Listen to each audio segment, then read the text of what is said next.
الحمدللہ فی الارض والسماء والصلاة والسلام علی اکرم الکرماء وعلی آلہ واصحابہ والائمة والعلماء اما بعد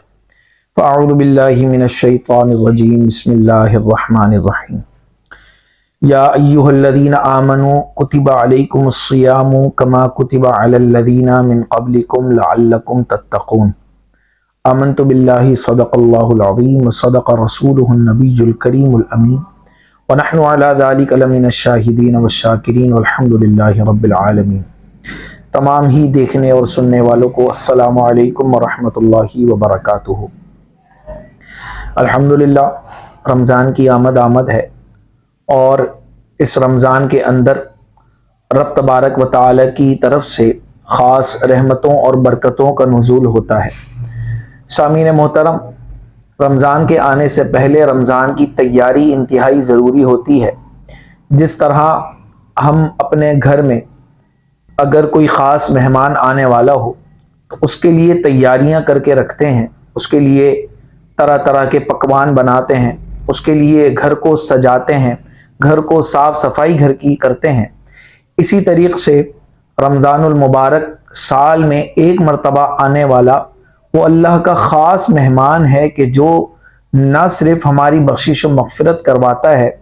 بلکہ کل بروز قیامت اس کے روزے ہمارے لیے شفاعت کا باعث بنیں گے۔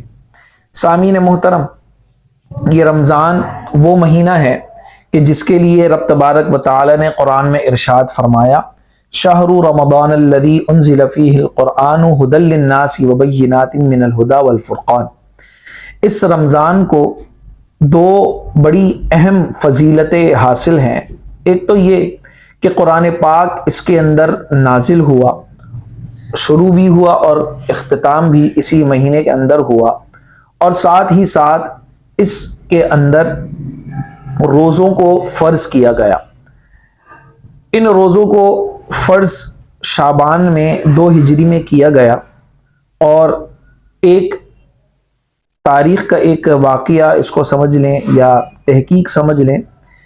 کہ مکہ میں ہی یہ روزے فرض کیوں نہیں ہوئے، یہ مدینہ میں ہی آ کر کیوں ہوئے۔ تو دیکھیں، اس کے لیے حضور علیہ الصلوۃ والسلام کی اگر ہم زندگی کا مطالعہ کرتے ہیں تو اس میں ہم دیکھتے ہیں کہ جب رسول اللہ صلی اللہ تعالی علیہ وآلہ وسلم نے اعلان نبوت فرمایا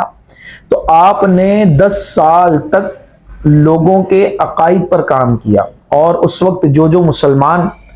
ہوتا جاتا اس کے لیے جو مشرکین تھے یا جو کفار تھے وہ طرح طرح کی مشکلات کھڑی کر دیا کرتے تھے، جس کی وجہ سے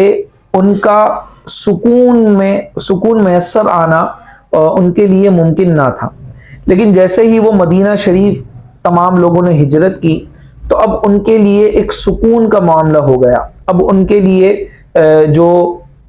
سکون تھا وہ میسر آ گیا۔ لہٰذا رب تبارک و تعالی نے تمام صحابہ کرام علیہم الرضوان کو اور امت کو کہ وہ نفس اور شیطان کی بندگی کی طرف نہ چلے جائیں، اس سے بچانے کے لیے رمضان کے روزے فرض کیے۔ رب تبارک و تعالی نے آیت نمبر 183 سورۃ البقرہ پارہ نمبر 2 میں ارشاد فرمایا کہ یا ایھا الذین آمنوا، اے ایمان والو، کتب علیکم الصیام،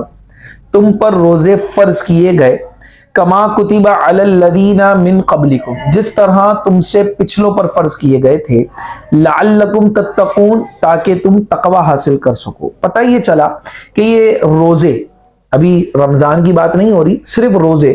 یہ روزوں کی جو فرضیت ہے وہ نہ صرف امت محمدیہ پر بلکہ پچھلی امتوں پر بھی، حضرت آدم علیہ نبینا علیہ الصلوۃ والسلام سے لے کر اب تک تمام امتوں پر یہ روزے فرض کیے گئے تھے۔ اور اس میں جو ہمیں بھی ترغیب دلوائی گئی وہ یہ کہ خاص طور پر اس کے اندر ہمیں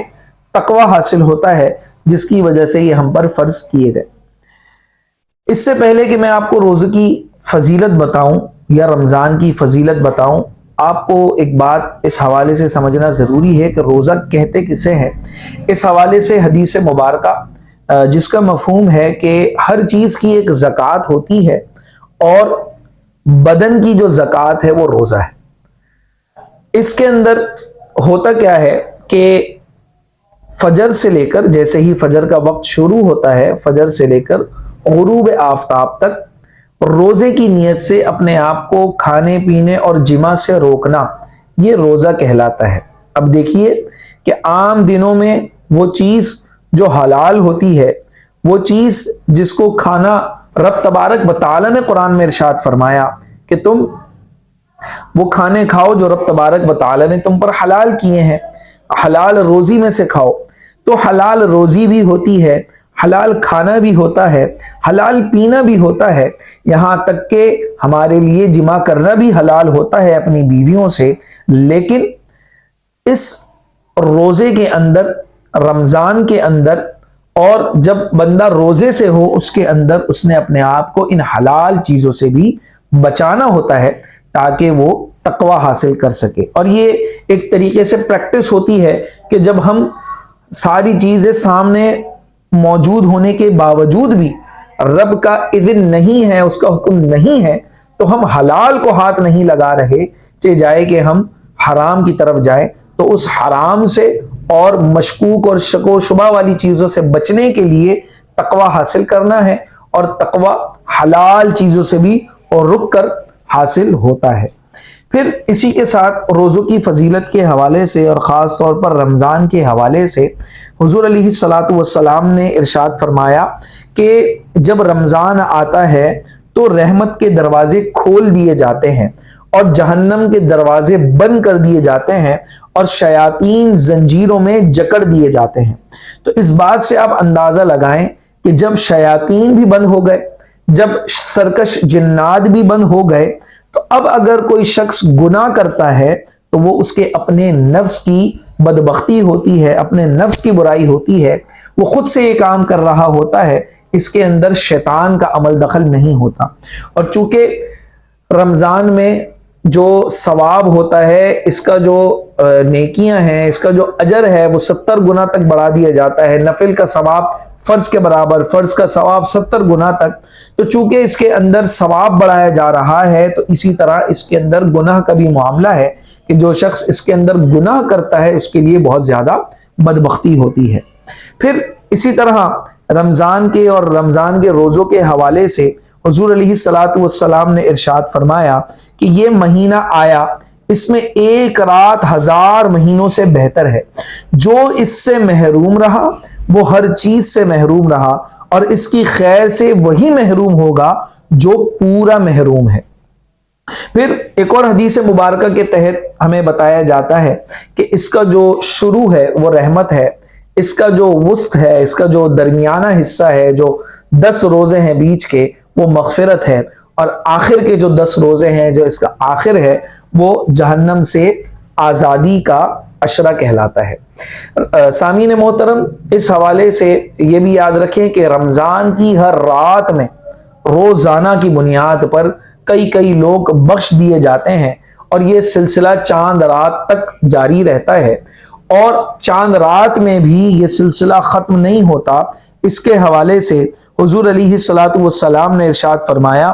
رمضان کی آخر شب میں اس امت کی مغفرت ہوتی ہے۔ حضور نے جب یہ ارشاد فرمایا تو صحابہ کرام نے عرض کی کہ یا رسول اللہ، کیا وہ شب قدر ہے؟ فرمایا نہیں، ولیکن کام کرنے والے کو اس وقت مزدوری پوری دی جاتی ہے جب کام پورا کر لے۔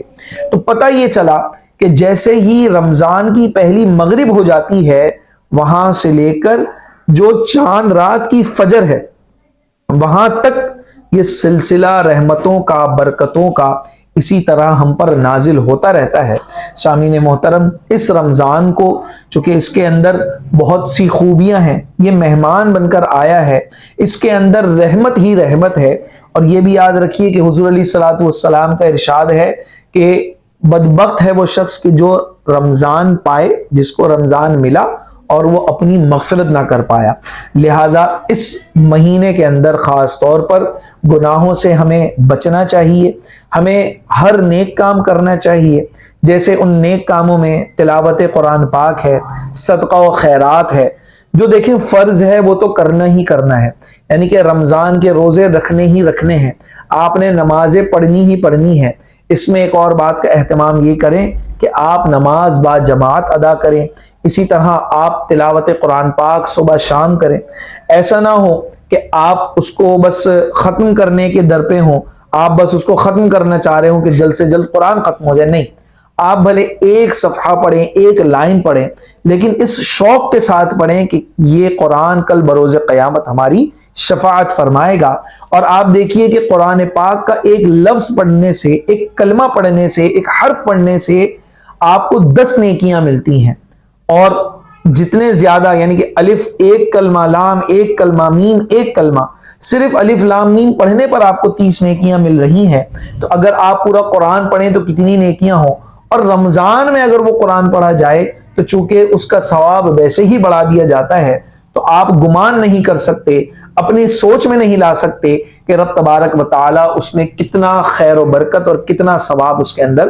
رکھ دیتا ہے۔ تو اس کو اپنی بدبختی میں نہ گزاریں، اس کو سو کر نہ گزاریں، اس کو ٹائم پاس کر کے نہ گزاریں، بلکہ آپ اس کے اندر روزے رکھیں، نمازیں پڑھیں، تہجد کی نماز پڑھیں، تلاوت قرآن پاک کریں، اور دیگر جو ذکر و اذکار ہیں وہ کریں، آپ صدقہ و خیرات کریں، گالی گلوچ سے بچیں، غیبت سے بچیں، چغلی سے بچیں، آپ ایک دوسرے سے لڑائی جھگڑا کرنے سے بچیں۔ یہاں تک کہ حدیث مبارکہ میں آتا ہے کہ اگر 2 شخصوں میں لڑائی ہو جائے تو جب رمضان کے روزے ہوں اور وہ روزے دار ہو تو وہ سامنے والے کو کہہ دے کہ میں روزے دار ہوں لہٰذا میں تم سے نہیں لڑتا۔